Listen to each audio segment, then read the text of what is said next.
Emergency show! The Denver Broncos have made a trade, sending wide receiver Devaughn Vele to the New Orleans Saints in exchange for a 2026 fourth-round pick and a 2027 seventh-round pick. We are here to break it down on an emergency show. Henry, when you first saw the news, what'd you think?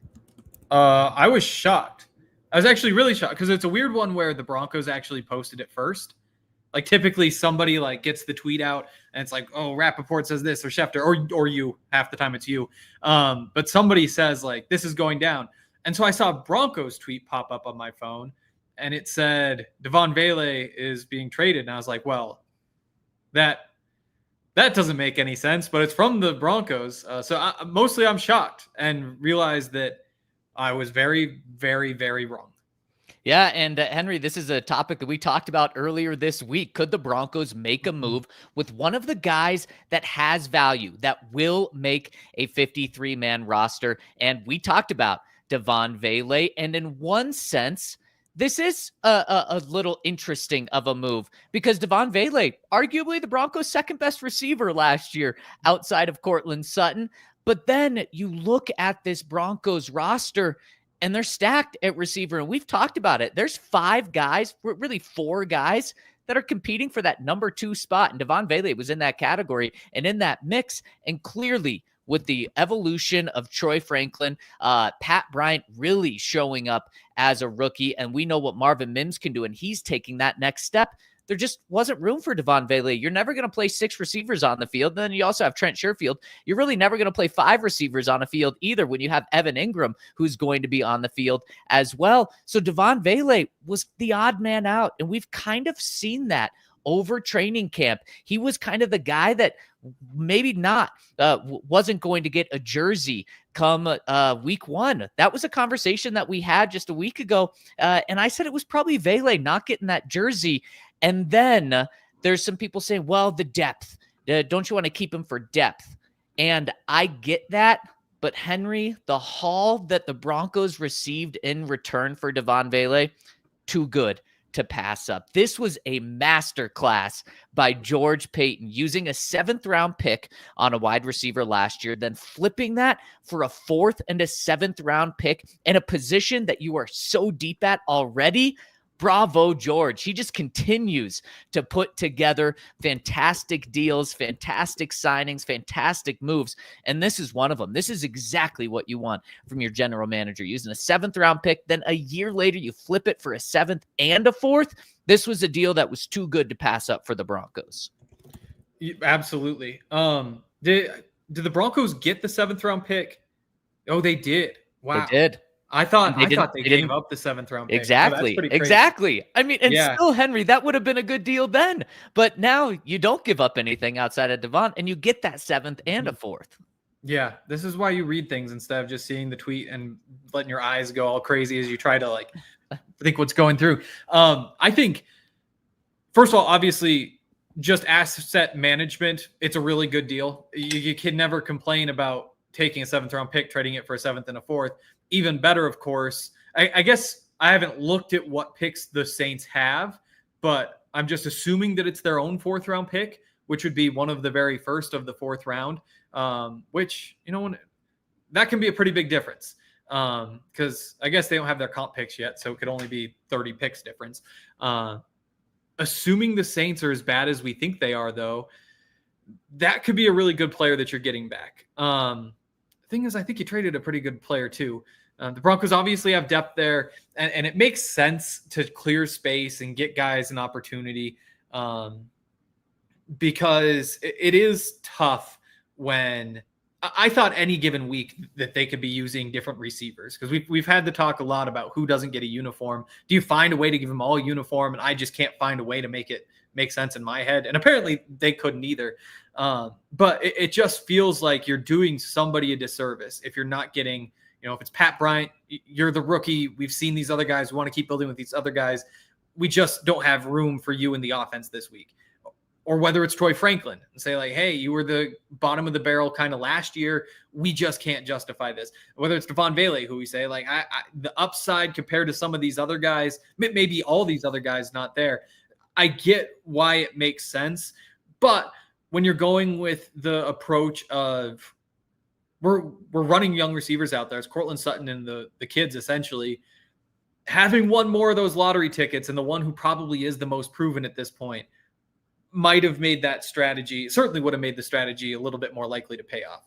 And it's kind of crazy, Henry, how a second year player is a little bit too old for this, because you have so many young guys like Troy Franklin, who's also a second round player, like Pat Bryant, who kind of pushed him out and made Devaughn Vele expendable. Before we dive into this even more, let us know how you feel about this trade. The Toyota chat is popping right now. Let us know how you feel about it. A little mixed emotions for the most part, though. It seems like Broncos country really likes it. Our guy Harrison Wynn loves this trade.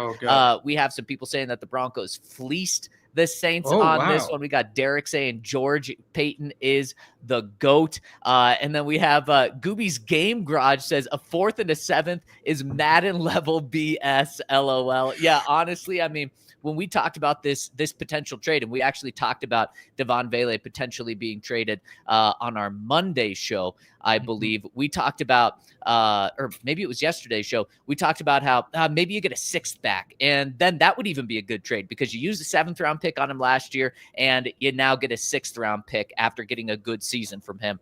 The Broncos, as you mentioned, Henry, the Saints are going to be terrible this year. They're likely in the running for the number 1 overall pick. Go and get Archie Manning and have him back reunited with New Orleans, and it's a fantastic story. That means that this 4th round pick could be the first pick in the 4th round, which means it is 1 pick outside of a day 2 pick, which is insane. And you also have to remember, the knock on Devaughn Vele was that he was an older receiver. 26, 27 this year is what he'll be. The Broncos were just able to get almost a 3rd round pick for a guy that's 27 years old going into his 2nd year in the NFL. And this would not have made sense if the Broncos did not make significant strides in the receiver room. And Henry, this trade tells you everything you need to know about how they truly feel about Troy Franklin, how they truly feel about Pat Bryant, and how they truly feel about Marvin Mims. We all have felt a lot better about this receiver room after a month of training camp and after a couple of preseason games. What we saw from Troy Franklin last week in that preseason game and Pat Bryant in that preseason game. This is the Broncos telling you we love this group. Despite them being young, we absolutely love what we have. So Devaughn Vele is a really good player. That's why you were able to get a 4th round pick back. You do lose a little bit of depth, but Henry, there was a chance that Devaughn Vele wasn't going to get a jersey, and you just flipped a guy that might not get a jersey for a 4th and a 7th round pick. Just beautifully done, George Payton and Sean Payton. Absolutely. Where you're going to feel the differences on 3rd downs, because by the end of the season, you were seeing the ball go to Devaughn Vele as much as you were seeing it go to Courtland Sutton on 3rd downs. I think last year wound up being 16 targets, 12 receptions. That 75% reception rate on 3rd downs was the highest of any receiver on the team. Javonte had 83%, but that's a little bit different. I think that the risk is now that you don't find a guy who does what Devaughn does on those little speed out routes, using his big body on those slants. He set those routes up so well. You know, our guy Bennie Fowler said he had he was the best route runner on the team right now. I think the goal is absolutely for Pat Bryant to be that guy, and that he is now your security blanket, your chain mover on 3rd downs. It's risky though, because 3rd downs and red zone, that's where you win and lose games, and you're trusting a rookie to probably have a pretty big role there. Again, I don't think it's a bad move, but that is the big concern, is that the 3rd down offense takes a hit because of this. Yeah, and that's fair. But Henry, you pointed to the guy that the Broncos are going to trust in those situations, and it is Pat Bryant. It's a rookie. It's a guy that people had not heard of when the Broncos drafted him. And then that same night, Sean Payton compared him to Michael Thomas. And what have we seen? We've only seen positives from Pat Bryant. It started in rookie minicamp. It started in OTAs, and then in training camp. He has done nothing but impress. And during training camp, we've been to every single practice throughout training camp. Pat Bryant was arguably all three quarterbacks' favorite target. He was arguably a guy that the coaches trusted an incredible amount, maybe even the most, especially with Cortland only doing about half of the work the first half of training camp before he got his contract. They trust Pat Bryant, and that is just an incredible trait, especially for a rookie to have. And then we saw it this past game. He was targeted 5 times, caught 4 of the passes. The one that he wasn't able to catch wasn't his fault, and he made a catch. It seemed like all of the catches, I think, were actually chain movers. So you're talking about third down, you're talking about moving the chains. He was able to do that, and one of the catches was low and behind him, and he was still able to not only catch it, but make a great adjustment to then continue in stride. Now, I get it. It was a second preseason game, but it's more than just that game because we've seen it for months now, and mentally, he also has it right there. So that's who the Broncos are going to be trusting on those third down plays. And I also think quietly, Marvin Mims has had a very good offseason as well. Now, it's been quiet because Troy Franklin has just been making plays left and right. He's been an absolute beast. And Pat Bryant's the rookie. He's an exciting rookie. Marvin Mims, I also think that they very much like him. And clearly, you only make this move if you really like your depth and you think you have too much depth. And that's exactly what they said with this deal is we have too much depth. We better get something in return for a guy that probably has the shortest lifespan with us on this team. And that was Vele, because you can see a long future for Mims. You obviously see a long future for Pat Bryant. And certainly with the way Troy Franklin stepped up, you see a long future for him as well. Yeah, I'm just pulling up some of these raw numbers, and they are pretty crazy. I mean, so Courtland Sutton had the most receiving first downs of anybody on the team. He had 57. Second is Devaughn with 26, so about half. Then Javonte and Marvin both have 14. Lil Jordan with 12. Troy Franklin with 11. Like, that really was, there's Courtland up there. There's Devaughn right there. And then there's that separation in terms of, the first downs, the third down production, all that sort of stuff. And again, is that a cat sighting? We had a cat sighting. Wow. Is the cat happy or sad about the trade? Oh, thrilled. Oh, good. 4th and a 7th. They absolutely I'm sold then. The Saints. Yep, I'm sold then. Yeah, I think there is just a reliability that Devaughn Vele brought to the table. And as guys said in the chat, I mean, Evan Ingram's a factor here too. I mean, that's, we talked about it more when the Broncos didn't bring back Lil Jordan Humphrey, that a lot of that role is going to be Evan Engram. A lot of that kind of just split out in the slot or the tight split because, it's a bigger guy who can do some blocking in there. But Devaughn Vele plays in that similar role. You see him in a slot doing a lot of those same things. I think that this is pretty good news for Adam Troutman as well. I think that you do see Evan Engram eat into a bunch of these snaps with the perk of defenses treat him like a tight end. Or Evan Engram. They treat Evan Engram like a tight end instead of a receiver. So they go a little bit heavier, gets those matchups going. That 12 personnel makes a whole lot of sense for the Broncos this season. And I think that this move in particular kind of frees them up. Not freeze them up, because you could always do whatever you want. But it indicates that they're seeing that as the direction that they probably should be going. Well, and then, Henry, you mentioned Evan Engram. Today, Joe Lombardi said Evan Engram is an elite receiver, and I'm not even going to say at the tight end position. He just said he's an elite receiver, period. We saw the playmaking ability, catch and run for 58 yards, but he is also a guy that has caught over 100 passes. 114 passes in a single season is insane, and the Broncos are just essentially considering him a receiver. So the Broncos were, with Evan Engram, were 7 deep at receiver. And if you want sure hands, Trent Sherfield, look, he probably, in my book, is last. But if you need just a trustworthy hands, he's been that as well. We've seen that throughout training camp. So he's certain. Yeah, exactly. So he's certainly a guy that's going to be seeing the field as well. And Henry, this also speaks to not just wide receiver room, but the Broncos made this trade so that they could keep players at other positions. Now it just opened up one more spot on the 53-man roster. We went through roster cuts yesterday on the DNVR Broncos podcast. And by the way, typically in these breaking emergency shows, we got a lot of new listeners. For the people that are joining us for the first time, welcome. We are the DNVR Broncos podcast. We do this show every single day, every single week throughout the year, not just Broncos season, but in the off season as well. We typically are in studio, but we wanted to get to this news as soon as we could. So we're doing it from our home studios right now. And we will be going live again tomorrow, all day Saturday when the Broncos game's going on. So make sure to join us, hit that like button, hit that subscribe. We really appreciate everyone tuning in and giving us how they're feeling, their emotions to this. But Henry, this opens up another spot for someone to make the roster. Now the Broncos could go 4 running backs. If they want to keep Jaleel and they want to keep Bidet, or they want to keep Blake Watson, they can easily do that now. And that might be where this helps the team the most, is in that running back position, because Sean Payton said, look, this roster, the running back position is going to separate itself at some point. He said that a couple of weeks ago.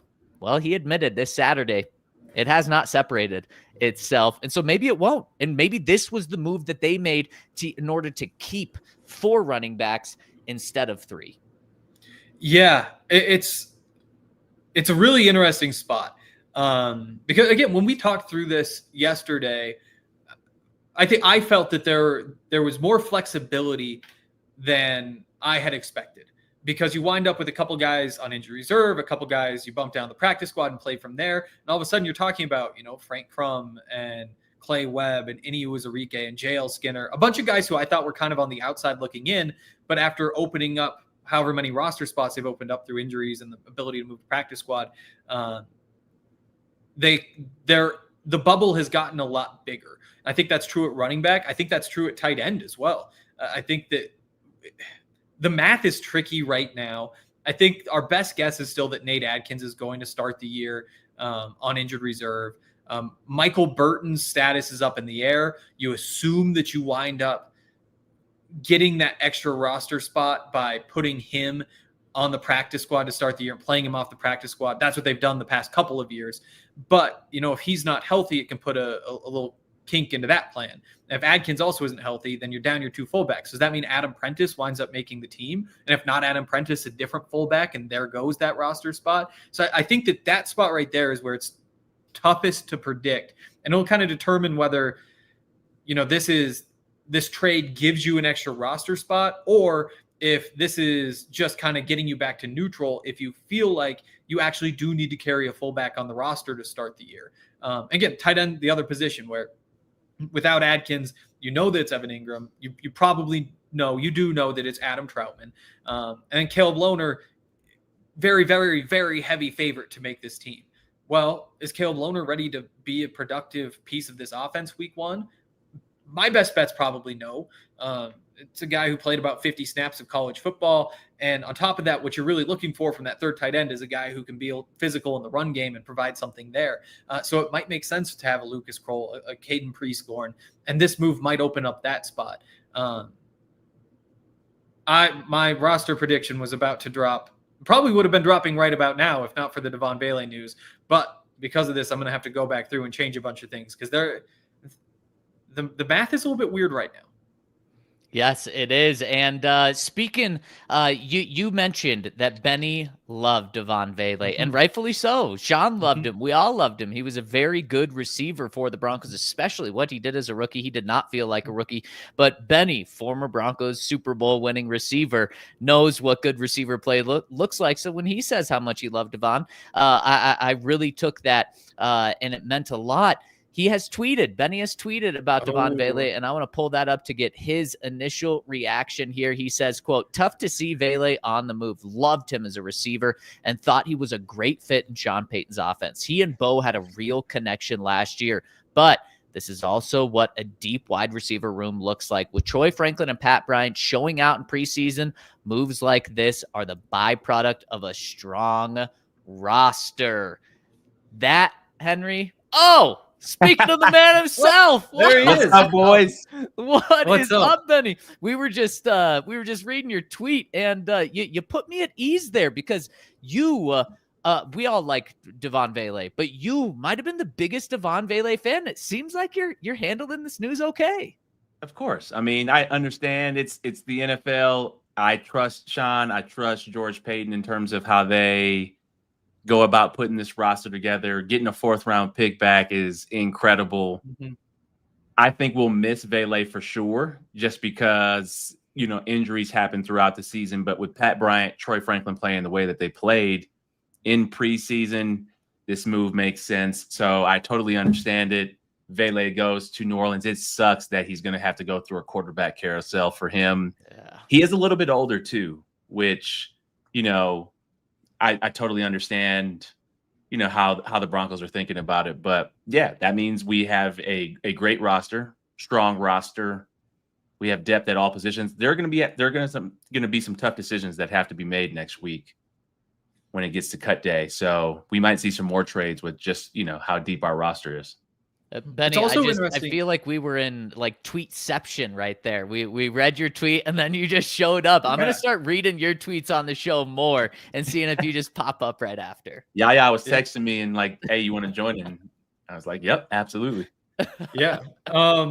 Also interesting. So if the Saints are the worst team in the NFL, which is a possibility, the picks will probably be pick 217 and pick 101. Pat Bryant was pick 74.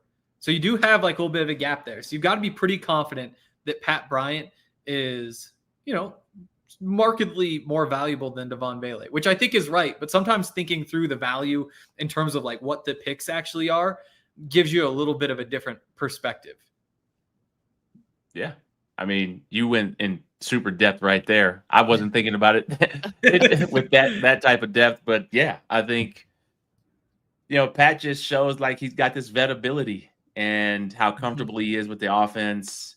I think he's a better ball catcher than Vele. I think Vele was a smoother route runner, bigger target, but I think overall he's definitely a better catcher of the ball. So, yeah, great way to go in depth, Hen.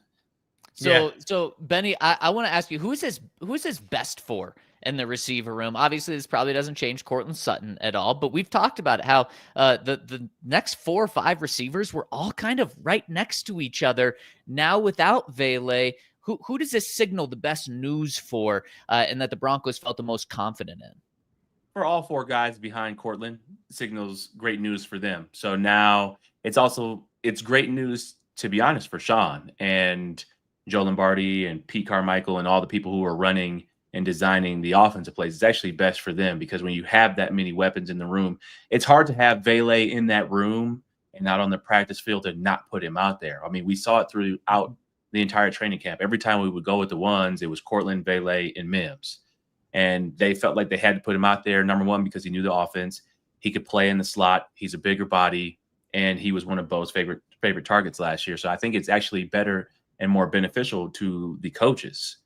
But the receivers are still in the same spot. Now it's just one less body fighting for those targets. But you could start to see Franklin and now Pat Bryant, along with Mims, really split those targets. But really, this is really big for Pat Bryant, to be honest.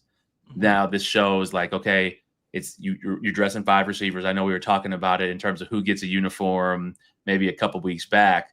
Now the 5 who are getting the uniforms. And Pat Bryant now, does he become that bigger body in that slot? All the quarterbacks seem to love throwing him the ball because of how he catches the ball. So, as I think about the question that you asked, Zach, it's probably Pat Bryant, because now he knows he's getting on the field and he doesn't have to be as worried about special teams. Yeah, I mean, Pat Bryant after this move is now on Puka Nacua watch. Like that's what you're hoping for. We talked about it on probably the watch along, maybe it was the post game show. Those long game days really run together. But at some point we were talking about how the size of Pat Bryant is basically the same as Puka Nacua. The athleticism, all the testing is about the same. The hands are what separates them, and that's kind of what you're hoping for.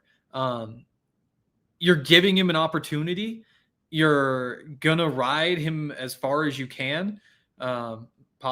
And it's going to be kind of that 4 receiver attack, which is a lot of fun. It means that everybody's getting opportunities, because it's one of those things that last year, when you kind of mix guys in, when Lil Jordan Humphrey's getting half the snaps, it feels like you just don't see enough of anybody to come to any real conclusions. You know, you're left saying like, hey, Marvin Mims did some really good things at the end of the year.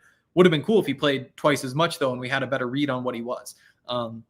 Troy Franklin, you know, wasn't playing well enough for most of the year to command a bigger role in the offense. Like, it certainly wasn't a mistake to play them the way that they played him. But at the end of the day, you would know a lot more about what you have in Troy if you had played him a lot more than you played him. And by moving Devaughn out, you make these decisions so easy. You know how you're building your offense. You know, the coaches aren't going to spend an hour talking about like, oh, which of these guys are we leaving out of the game plan this week? You get to spend that saying like, hey, here's who we got. Here's what they do, and here are the positions we want to put them in, and everybody's going to get an opportunity. I also think the other piece of this, you know, nothing is set in stone in the NFL. You know, you have cut down day, but you also have trade deadline day in October. And as much as I've said it before, I believe in Troy Franklin. I think he's wide receiver 2 for this team.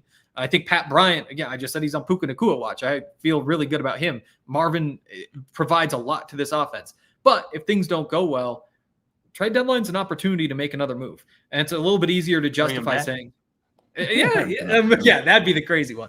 But that is an opportunity where you say, if we need more juice on offense, this somehow doesn't work out, and we think that we have a chance to make a run, you could still go make your move there. And with the extra pick, it's a little bit easier to justify. That, Hank, you make some really great points right there. And also, I think the addition of Evan Engram and then what they saw just with the catch and run opportunity probably put them at ease in terms of him being a bigger body and playing in the slot. Now it's like, where does Vele really get any reps? Because Evan's going to be really that receiver 2 / that bigger body that Bo can find in the middle of the field and running the seam routes and running the stick routes, running the sit routes and over the ball routes that Vele was really running last year. Now Evan really gets those targets, those 43 catches that Vele had last year. So I think that's also a byproduct of, you know, this trade right here, is that, you know, you see Evan stepping into pretty much that role and taking all those targets and catches away from him. So he's not a special teams guy. You got Sherfield where you added that. So now Evan steps into that bigger body role in the slot. And this is just, I mean, it's great news for Evan as well. I think the two biggest winners are Evan and Pat in this. And Benny, you feeling 1,000 yards for Evan yet? Nah, 1,000, that's tough. 1,000 yards is tough, but 100 catches. Oh, baby, let's go. 10 touchdowns. Yeah. I'm 80 to 100 catches for sure. I mean, yeah. I love it, man. This is and to reset really quick, because I know we just got a big boost of people joining us when the big guns Benny joined us as well. Broncos trade Devaughn Vele to the Saints in return for a 2026 4th-round pick. Yes, you heard me right, a 4th-round pick. Some people in the Twitter chat are still mind blown that the Broncos are able to get a 4th back, and a 2027 7th-round pick. And just a reminder, the Broncos used a 7th-round pick on Vele last year. There were some conversations after they drafted him, like, is he even going to make the team this year? Not only did he make the team, he became and showed that he is a damn good player. We got a lot of Saints fans in here really quick. Just for those fans that are joining us, you're getting a really good receiver. Devaughn Vele can play. The Broncos just weren't able to keep him and decided not to keep him. One, because the Saints gave Broncos a 4th-round pick in return, which is just incredible. And as Henry said, a high 4th-round pick, almost a day 2 pick. And also because the Broncos just have a very, very stacked wide receiver position. And guys, this just makes me take a step back from where we were 7 months ago. And Ryan and Henry just believing the Broncos had to make a big move. Like, 1st-round wide receiver was very much on the table for the Broncos to do, because there just wasn't a lot of belief from the outside world that the Broncos had a good enough receiver room. Now, all they do this offseason is invest a 3rd-round pick in Pat Bryant, which they almost got back in return in this deal with the Saints for a 4th-round pick. That's all they do. And the Broncos go from having a questionable wide receiver room at best in a lot of people's minds to now one where they're able to trade one of the guys because they just weren't sure if all the guys were going to get a jersey on game day.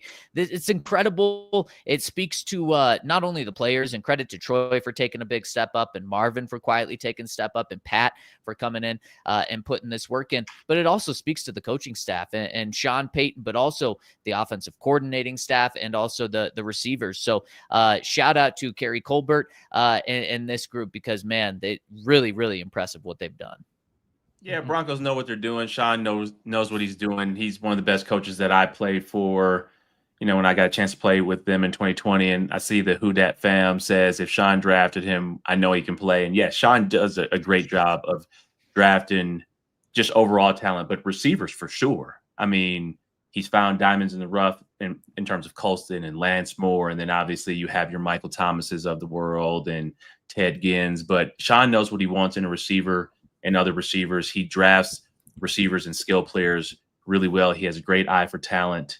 He obviously has a relationship with New Orleans, and they were able to make the trade. And I think New Orleans is getting a great player. And then there's a young quarterback, whether it's Rattler or Slow, who's going to get a great target in Devaughn Vele, and also a great dude. So I know that they'll enjoy, Vele in that locker room, and he'll be a great teammate. But yeah, Sean has done a great job of drafting players, understanding and having a great eye for talent, smart players.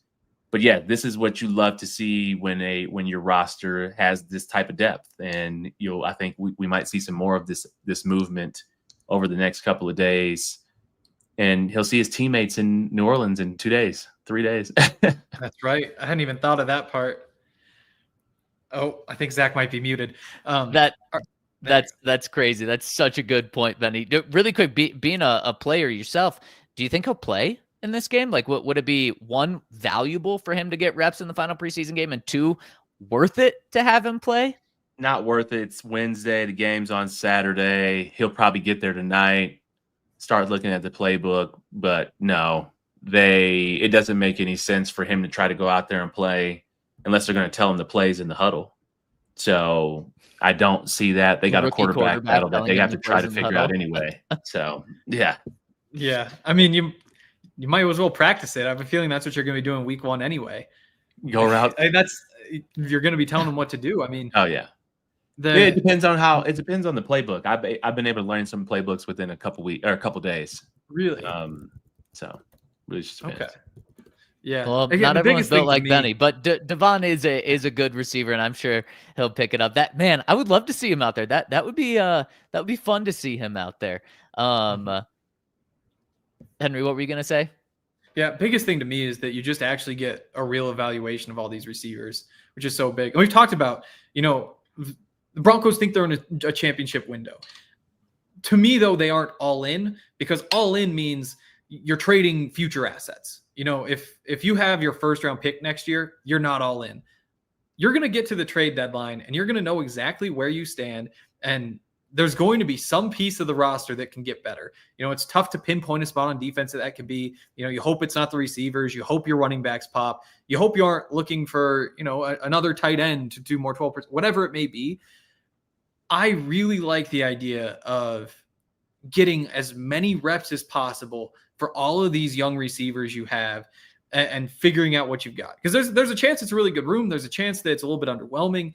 And I really think at the trade deadline, the Broncos are going to do something that they think is going to get them over the top. And it's just a lot easier to do that when, you feel like you know exactly what you have right now. Sean's going to be able to design and scheme up plays.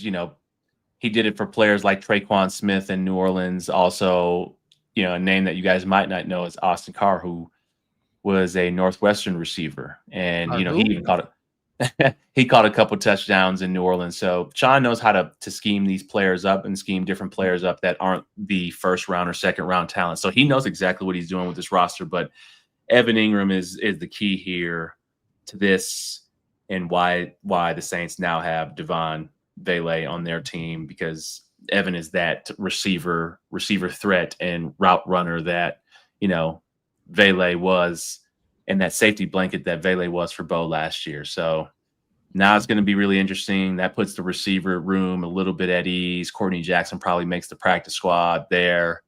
And then now you just, it's a little bit easier in terms of decision making. You don't have to make a crazy decision next week. Yep, I completely agree. And you're able to get a 4th-round pick back instead of having a guy not have a jersey on game day. That just shows how in sync George and Sean Payton are together and how well they're moving. And it's incredible to take a 7th-round pick last year and flip it for a 4th. Are you worried at all that 3 years from now we're going to look back and say, "Oh, you had Devaughn Vele, and then you let him go, and now he's a Pro Bowl receiver"? Nope. I think that'll be great for him. I just don't think that opportunity was ever going to manifest itself here.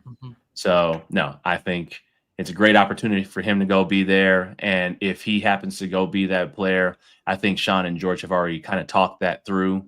And they hope that Evan Engram is a Pro Bowler this year and Cortland Sutton with how they're going to try to design things, and that Pat Bryant or Troy Franklin is a Pro Bowl in that time frame. So if Devaughn Vele is a Pro Bowler in year 3 or in the next 3 years, they will hopefully be designing things for Troy or one of these, or Pat, to be a young Pro Bowler as well.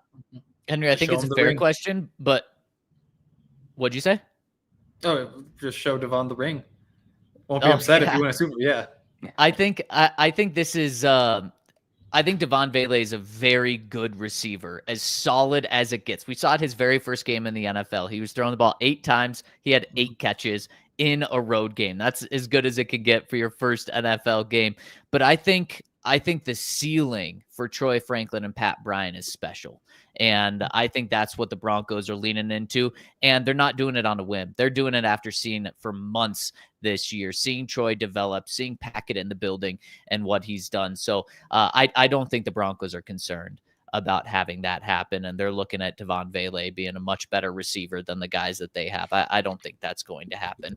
Okay, we got a lot of super chats that I want to get to, but I want to wrap up this conversation before we get into super chats. Guys, give me a grade. How are you feeling? And not only Henry and Benny, but I want the Twitter chat, the live chat. Give us a grade on this trade, because again, seen a little mixed emotion, but it overall seems pretty positive in here. Drop your grade for this trade for the Broncos in the live chat, and if you're tuning in later, drop that grade in the comment section below. Love reading those, and we'll do that before tomorrow's show. We'll continue to react. But Benny, how you feeling? What grade would you give the Broncos for this? I give it a B+. I think you're losing a really good player, but you don't know what that 4th and 7th round pick will turn into. I think somebody who was a great culture fit, somebody who had 43 catches as a rookie last year and just had a nice veteran presence, or with him, even though he was a rookie. You're losing a really good player and a good player, but I'd say a B+ in terms of the trade and the value that we got back. Henry? Yeah, I think I can give it an A. When you just look back at some of the trades that have been made, I mean, like Keenan Allen last year, when the Chargers traded Keenan Allen to the Bears, that was a 4th-round pick. You look at like the Mike Williams trade. That's maybe a better comp because Mike Williams was super cheap at the time. That was a 5th-round pick. And when you look through the value of these receivers, I think the Broncos beat the market.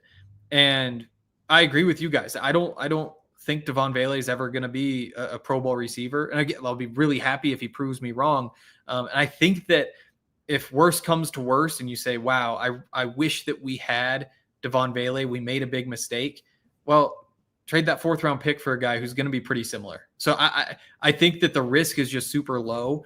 The Deebo Samuel trade cost a 5th-round pick to get Deebo Samuel. He hits $5 million against the cap. So I think that you can just find a very similar guy if push comes to shove.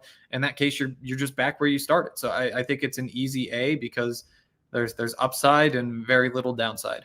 Yeah, this might not surprise you guys, but I'm going A+ here. It's just a masterclass in terms of managing a roster, and it's not just like from this decision today. It's what they've been able to do over the past 15 months by drafting Vele, turning him into a great player. You can't put that all into the grade. We're just talking about this grade right here. Yeah. And then say A+ and talk about the entire offseason, Zach. But taking no. I'm talking about Devaughn Vele specifically, taking a 7th-round pick from last year, getting a very good rookie season from him, and then flipping him for a 4th-round pick at the same time that you've developed the guys behind him to take over his spot.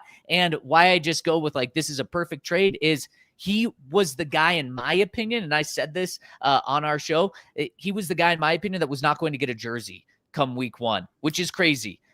Because he was a good enough You're wrong player. about that. And He was definitely going to get a jersey. Is he getting a jersey week 1 for New Orleans? Yeah, he's not wearing a Broncos jersey week 1. I don't if think he was on the roster, he would have been starting. He's been out there with the ones every time. And so I love what the Broncos were able to do here. So great conversation. Love it, Benny. Love it, Henry. And a lot of people tuning in as well. Hit us with a thumbs up. We appreciate it. And a lot of people sending us super chats. KP says, speak volumes on how they view Pat Bryant. And ultimately, that's the guy that we all fell back on outside of Evan Engram. That's the guy that we thought, man, this just speaks volumes what they think of Pat. Next one from Luis Navarro says, guess Henry was right on stock up, stock down. We also had a comment similar to that from Alex who said, guess Henry was right about stock up, stock down. Literally the exact same one. No, Henry, you were wrong. Because really? I'm just still flipped wrong. him for a 4th-round pick. That is as good as the stock could be. His stock is all the way through the roof right now. Yeah, I'm not sure about getting traded being the stock up. But I'll just say this. If you can have your... If you get a 4th-round pick, your stock was definitely up. That's a great trade. Yes. The stock was already high. The stock was high. If the stock was up, he'd be on the team. If you get to claim your win for he's going to be in a uniform in New Orleans, I get to claim my win for stock down. The Broncos got a 4th-round pick. That's about as high of a stock as that's actually what about a 3rd-round pick? What about a 2nd-round pick? What about a 1st-round? There's a lot higher stocks. I mean, I think when we talked about this, I think it was yesterday's show. I think we both said like, man, do you do the deal if you get a 6th for Vele?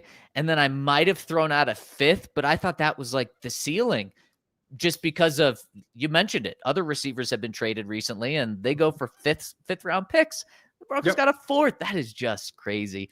The Chiefs just traded Sky Moore to the 49ers and they swapped 6th and 7th picks. But yeah, I mean, Sky Moore has played 3 years in the NFL and has about as many total yards as Devaughn Vele, who's played 1 year. But still, like the return is insane. And how about this? Sky Moore, a 2nd-round pick. So the Chiefs used a 2nd-round pick and then did a pick swap of 6th and 7th-round picks. Broncos got used a 7th-round pick on Vele and got a 4th for him. Just 2 totally different moves from organizations in the AFC West, and the Broncos clearly coming out way on top. That's incredible. Mile High Singh says, at the end of the season, who will be wide receiver 2? He's going Pat Bryant. I've got a crazy one. I've got a really crazy one. I think it's going to be receiver by committee. I mean, technically, in terms of catches, it'll be Evan Engram, but the rest of those receivers, Troy Franklin, Mims, and not, I was about to say Vele and Pat Bryant, will all have, I think, around between 25 and 30 catches, all 3 of those. That is true. And Sean did once again tell us that wide receiver 2, wide receiver 3, wide receiver 4 is not how the offense works, that they all change positions and guys rotate in and out. And I think that it's important that whenever he says that, which is about once every 3 months or so, we can repeat that. And then we can just go back to saying, I think wide receiver 2 is going to be Court. So I think somebody in the field puts up bigger numbers. Then Court. Is that too crazy, Benny? To say that one of those guys surpasses him and Court's number 2. Yeah, that's insane. Okay, I take it back then. I trust Benny. Yeah, I'm going only because that this is also just comes down to just pure. I wouldn't call it capitalism, but pure business. If I'm going to pay somebody $25 million a year, I'm throwing them the ball. True.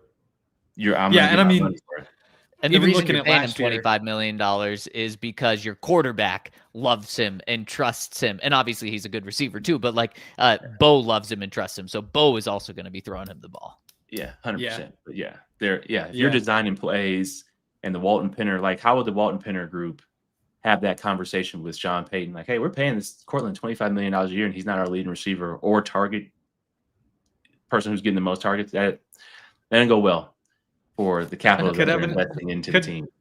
Could Evan Engram get more targets? Yes. Okay. But still it's got to be one of your higher paid people. Okay. Yeah.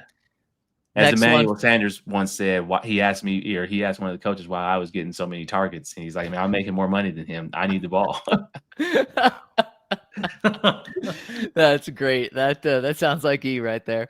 100%. Gilly says George Payton is a wizard, and I'm sure he'll put that fourth to good use. I wish the best for Devaughn Vele. Saints fans will love him before long. 100% right. I think just nailed it all the way around with that comment there. Alex says, oh, nope, we already hit that one. Triple G says, I'm impressed how they managed to get a fourth from someone who really wasn't playing all that much this preseason. Wow. Yeah, it was kind of the opposite of how they handled Albert Okwuegbunam a couple of years ago. They played Alberto in the final preseason game, got him so many touches. I think he had over 100 yards, and it was like, man, this guy can play. Well, yeah, they did that so that they could build his value up to trade him. This past week, Devaughn Vele doesn't play. It was kind of the opposite. But I guess what the Saints looked at. Yeah. That's value. He's one of our starters. Well, exactly. It sent that message. And then also you saw what he did as a rookie. He can play ball. And then the other thing, Sean Payton and his connection, his best friend is still Mickey Loomis, the Saints general manager. Sometimes when Sean's talking about George Payton, he accidentally calls him Mickey just because of how good his connection is and relationship is with Mickey. So I'm sure it's very clear that the Saints made this trade because Sean gave Devaughn a very, very high recommendation as well. And then final one, I believe, coming in from TB007 says, the more I watch the preseason games, the more Courtney Jackson flashes and Turner as well. Yeah, Courtney Jackson, he's a lock to make the practice squad. But I think it's pretty clear, guys. Tell me if I'm wrong here, but I think it's very clear who the Broncos receivers are on the 53. It's Court, it's Marvin Mims, it's Troy Franklin, it's Pat Bryant, and it's Trent Sherfield. End of list right there. Clear cut. Those five guys make it. No one else does. Yep. I think it's that clear unless, somebody gets cut from a really good team and we can go scoop them on waivers or something like that. Like if Devaughn Vele's cut or something? Come back and put him on the practice squad. No jersey week 1? Is that what you're saying? Well, if he's on P squad, then yeah. This was awesome, Benny. So fun for you to pop up. Henry's got one final thing for us. Real quick, can you name the last player the Broncos traded away who they got at least a 4th-round pick for? Emmanuel Sanders. Nope. Oh, Demarius Thomas. And nope, not Demarius. November 1st, 2021. Oh, that was Von Miller. That was Vaughn, 2nd and 3rd. Yeah. That's the last time they've traded away somebody and gotten a pick this high. Even Jerry Jeudy was a 5th and a 6th. Yep. Yeah. Crazy. Yeah. So George Payton just continues to show the NFL how it is done. And this was a blast. We're going to be back, I believe, at 11 a.m. tomorrow to continue to break this down. We're going to have our guy Brian Baldinger on, so make sure to tune in. Going to be an awesome show. Hit us with the thumbs up. Let us know your grades in the comment section below. Shout out to Benny. Shout out to Henry. Shout out to you here for producing this thing. And we will see you tomorrow on the DNVR Broncos podcast. We all silly like the mayor.